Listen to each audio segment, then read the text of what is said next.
הסיפור הסוד מעט תשמעו הוא סיפור מיוחד שהמצאנו אבא ואני. תנו. לפני לא הרבה מאוד זמן חי טייס אחד, ושמו אשחר. כשהיה אשחר בצבא, הוא היה טייס קרב, וכשפרש מהצבא, היה לו מטוס נוסעים קטן ליד ביתו. לאשחר היה ילד בן 4.5, ושמו יובל בארי. ובעצם, עכשיו מתחיל הסיפור שלנו. בכל יום, כשאשחר היה טס במטוס הפרטי שלו, היה יובל בארי מסתכל בשמיים ומדמיין שגם הוא בעצמו טס. אני כל כך רוצה לטוס. חשב לעצמו. אבל איך? אני רק בן 4.5. עבר יום ועוד יום ועוד אחד, ואז עלה במוחו של יובל בארי רעיון. אני יודע מה אני אעשה. אני אכנס למטוס בלי שאף אחד יראה, וככה אטוס עם אבא, וגם אני אלמד איך לטוס בעצמי. ביום שלמחרת, אמא ביקשה מאבא לטוס להביא חלב וביצים וגם גבינה. בסדר גמור, אני טס להביא יקירתי. יובל בארי שמע את זה ורץ מיד מהר, ובלי שאף אחד ישים לב, הוא נכנס למטוס והתחבא. אבא אשחר נכנס אחריו, חגר חגורה והתכונן לטיסה. הוא לחץ על הכפתור האדום, סובב את מה שצריך לסובב, הוריד את הידית, לחץ על הדוושה המטוס התחיל לזוז. מהר יותר, מהר יותר, מהר יותר. ואז הוא המריא, גבוה גבוה, מעל העצים והציפורים, ואפילו מעל העננים. יובל בארי היה מאושר. הוא הסתכל קצת מהחלון, וראה שם למטה את כל האנשים שנראו פתאום כל כך קטנים. וכך, יום אחר יום, היה יובל בארי טס עם אבא ולמד איך לטוס. אבל יום אחד קרה מקרה. כן, נכון, קרה מקרה קצת לא רגיל. באמצע הטיסה, אשחר ראה פתאום חסידה שעפה ממש מולו, וכמעט התנגשה במטוס. אשחר הסיט את המטוס מהר הצידה כדי לא לפגוע בה, ובאמת החסידה לא נפגעה. אבל מה שקרה הוא וואו! בארי עף מצד אחד של המטוס לצד השני, ובלי שהוא התכוון, הוא יצא מהמחבוא שלו. מה זה? יובל בארי? איך הגעת לפה? אתה בסדר? כן אבא, אני בסדר.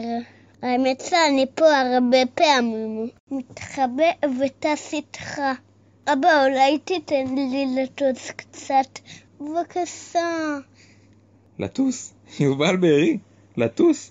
אתה חמוד מאוד, אבל ילדים לא יודעים לטוס. אבא, נו, אני יודע באמת, ממש טוב. חמוד. אולי כשתהיה גדול. תשמע, זה מסובך, יש הרבה כפתורים כן, אני יודע. לוחצים על הכפתור האדום, מסובבים את מה שצריך לסובב, מרדים את הידית, ולוחצים על הדוושה. וואו, איך אתה יודע את זה? מדהים. נו אבא, אתה רואה? אז אולי תיתן לי קצת לטוס. נו אבא. אתה יודע מה? בסדר גמור. נחזור עכשיו הביתה ונלך לישון. מחר בבוקר נתחיל. יס! יובל בארי היה כל כך שמח שהיה לו קשה להירדם, אבל בסוף הוא נרדם ובטח חלם חלומות טובים ומתוקים על מטוסים וטייסים. בבוקר יובל בארי קפץ מהמיטה ורץ החוצה אל המטוס. אבא אשחר כבר היה שם וטיפל במטוס. בוקר טוב חמוד. נו, אתה מוכן? בטח שאני מוכן. אז קדימה, עלה למטוס. הוא עלה למטוס וישב בפעם הראשונה בחיים שלו על כיסא הטייס. הוא לא כל כך ראה כי הוא היה נמוך, אז אבא שם לו בוסטר. יובל בארי לחץ על הכפתור האדום, סובב את מה שצריך לסובב, הורד את הידית, וכמעט לחץ על הכפתור הצהוב. לא על הכפתור הצהוב. אוי, נכון, כמעט לחצתי בטעות. לא לוחצים על הכפתור הצהוב. הכפתור הצהוב מפעיל את הכיסא מפלט. כיסא מפלט? מה זה כיסא מפלט? אני יודע. שאם התינוק פולט, הוא פולט על הכיסא. לא, חמוד, חמוד. כיסא מפלץ זה כשהמטוס יתקלקל או נפגע, ועוד מעט הוא יתרסק. אז, ורק אז, לוחצים על הכפתור הצהוב, והטייס עף עם הכיסא מחוץ למטוס, נפתח מצנח, וכך הטייס צונח וניצל. וואו, יפה. וכך יובל בארי למד לאט לאט לטוס, עד שנהיה טייס מעולה, והיה טס גם לבד בעצמו. טייס בן 4.5. ערב אחד, בזמן שאמא, אבא ויובל בארי אכלו ארוחת ערב, צלצל הטלפון. שלום אשחר, מה שלומך? מדברים מהצבא. אנחנו צריכים שתגיע בבקשה כמה שיותר מהר. יש לנו דבר חשוב מאוד לומר לך. בסדר גמור, אני מגיע מיד. אשחר נסע לתל אביב, ושם פגש את המפקדים שלו מהצבא, שסיפרו לו. אנחנו יודעים שהגיעה פצצה גדולה ומסוכנת לאחת המדינות של האויבים שלנו. הם רוצים לראות את הפצצה על מדינת ישראל ולהשמיד את כולנו. אנחנו צריכים לטוס לשם כמה שיותר מהר, ולהפציץ ולהרוס להם את הפצצה הזו, כי אם לא, כל מדינת ישראל בסכנה. אשחר, אתה אחד הטייסים הטובים ביותר שלנו, ואנחנו צריכים שתעשה את זה. האם אתה מוכן לטוס ולבצע את המשימה? אשחר חשב על זה כמה דקות, ולבסוף אמר להם, אני לא אטוס. יש לי רעיון יותר טוב למישהו שיטוס. הבן שלי, יובל בארי. הבן שלך? שאלו המפקדים. הוא טייס? בן כמה הוא? לא שמענו עליו. כן, ענה אשחר. הוא טייס מעולה. אולי אפילו יותר טוב ממני. הוא בן 4.5. מה? אתה רציני או שהשתגעת? ילד בן 4.5 טייס? אין דבר כזה. באמת, אשחר, אנחנו צריכים אותך. אתה מסכים או לא? זה עניין רציני ביותר. אני רציני. הבן שלי יכול לעשות את זה. ואם אינכם מאמינים, צאו החוצה ותראו אותו בשמיים. אשחר התקשר ליובל בארי. יובל בארי, יש כאן משימה חשובה ביותר. זה סוד ואני לא יכול לומר לך את זה בטלפון. עלה למטוס ובוא לכאן כמה שיותר מהר, בסדר? בסדר גמור, אבא. אני כבר בא. אמא, אני טס לאבא. הוא קורא לי. בסדר חמוד. כך, הכנתי לך ארוחת ערב וגם איזה חטיף לדרך. להתראות, בהצלחה. יובל בארי הגיע במטוס תוך זמן קצר, וכל המפקדים לא האמינו למראה עיניהם. ילד בן 4.5 שטס במטוס? אבל הם ראו שהוא באמת טייס מצוין, והשתכנעו שאכן כדאי שהוא יצא למשימה. הם סיפרו לו על הפצצה הענקית והמסוכנת של האויבים שחייבים להפציץ, וביקשו שיצא למשימה כדי להציל את מדינת ישראל. בסדר גמור. אני מסכים לצאת למשימה החשובה הזאת. ואתה לא מפחד? אתה רק ילד. נכון, אני ילד. ואני גם קצת מפחד, אבל אני מתגבר. גם לגיבורים הגדולים מותר לפחד, אבל הם מתגברים. איזה יופי. המפקדים שמחו ובנו ליובל בארי מטוס קרב קטן מיוחד לגודל שלו. באותו ערב, יובל בארי ואבא אשחר יצאו למשימה. אשחר טס מאחוריו כדי לשמור עליו וללוות אותו. יובל בארי, אנחנו טסים למשימה כדי להציל את מדינת ישראל ולפוצץ את הפצצה הגדולה הזו. אתה מוכן? אבא, אני לא מוכן עדיין. חסר דבר אחד. נכון מאוד, יש עוד דבר אחד שלא עשינו. עוד לא התפללנו.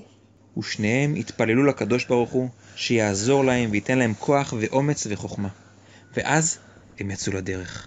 ללחוץ על הכפתור האדום, לסובב את מה זה צריך לסובב, להוריד את היהודית וללחוץ על הדוושה. והם טסו מהר עד שהגיעו לפצצה וראו אותה. יובל בארי, אתה רואה שם למטה?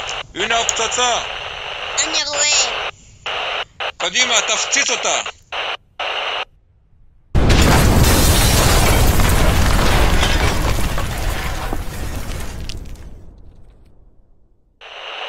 אבא, הצלחתי. הפצצה הושמדה. מצוין, תודה להשם. קדימה, בוא נטוס חזרה הביתה. יאללה. אבל כשהם הסתובבו חזרה הביתה, משהו הסתבך. מטוס אחד של האויבים רדף אחריהם בלי ששמו לב, והצליח לפגוע במטוס של אשחר. המטוס התחיל ליפול למטה במהירות. אבא, אתה בסדר? נפגעת? אני בסדר, אבל המטוס נפגע. הוא עומד להתרסק. מה אני אעשה? אבא, שכחת? תלחץ על הכפתור הצהוב, על הכיסא מפלט. נכון, איך שכחתי? ישחר לחץ על הכפתור והכיסא עף למעלה. הוא התחיל לצנוח וראה איך המטוס שלו התרסק על הרצפה. יובל בארי, מזל שהזכרת לי את הכפתור הצהוב. הצלת אותי. אבל הבעיה הייתה שישחר כמעט הגיע לרצפה, ושם כבר חיכו לו האויבים שרצו לתפוס אותו. עוד רגע הם כבר התפסו אותו. אבל בשנייה האחרונה הגיע יובל בארי עם המטוס הקטן והמהיר שלו, ולקח את אבא ישחר איתו יחד בחזרה למדינת ישראל. זהו, סוף סוף הם הגיעו ונחתו בתל אביב. שם חיכו להם המפקדים של הצבא ואפילו הרמטכ"ל. ישחר ויובל בארי, אנחנו שמחים שחזרתם בשלום. כל הכבוד לכם. הצלתם את מדינת ישראל. תודה לקדוש ברוך הוא ששמר עליכם, ותודה לכם. וואו, אבא, זה היה מטורף, אה? כן, ממש. תשמע, היית מעולה. כל הכבוד. תודה, גם אתה היית טוב. אז מה נעשה עכשיו? אתה חושב מה שאני חושב? כן, בוא נלך לספר לאמא! אמא!